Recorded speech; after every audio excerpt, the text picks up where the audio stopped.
when I was 5 years old, my little sister was born. And when I was 5, I really didn't know how long my sister was supposed to stay in the hospital. She was in the hospital for about 2 weeks. And that was the first time that I ever saw my mom and dad cry. They sat my older brother and I down, and they told us that our sister was born with a hole in her heart the size of a dime. The diagnosis was called atrial septal defect. Basically, blood was washing into parts of her heart where it shouldn't have. And at that time, one of our uncles approached my dad, who's a pastor, and he told my dad that his whole church and that himself as well was praying for us. At that time, our family was Catholic, like most Filipino families.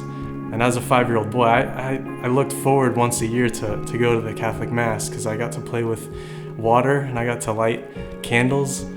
Didn't really understand what I was doing or why I was doing it. Not really having any type of relationship or anything at all with what I was doing there. So after my little sister had surgery, it was successful. So it's just awesome. She's actually 100% better. Has no complications. Every now and then she goes to the doctor's office just to check up to make sure everything's okay with her heart. So at that point, once the surgery was successful, my dad reapproached my uncle, and he talked with him and let him know, like, thank you guys for praying for us.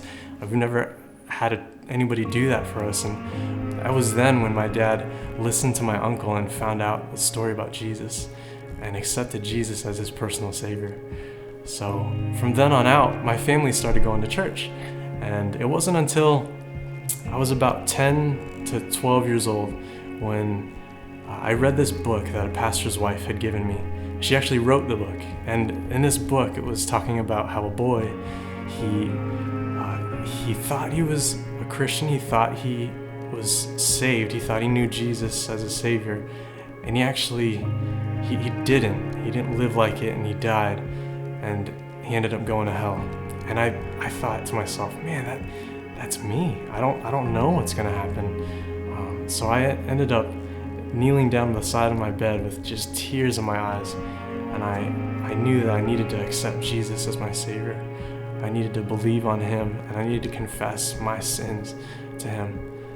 At that point was when I became a Christian, and from then on out, God just continued to mold me and make me into the person that I am today.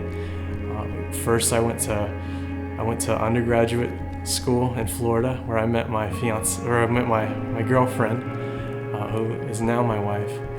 And then I went to grad school also in Florida, and from there decided to move to California. God put it in my heart not only to be a physical therapist in California, but he also put a passion in my heart to find a local church to plug into where I can help in their musical worship.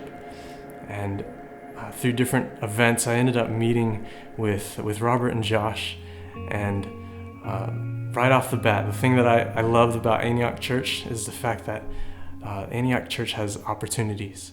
And for me, I was looking for an opportunity to find a church that had openings for me to help with the musical worship. And now I'm currently helping out with Antioch with the musical worship, and it's just been a tremendous blessing.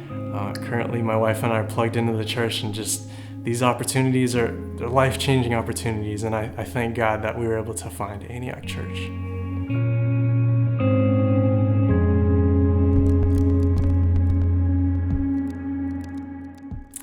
I am Thomas Sison. This is my story. We are Antioch.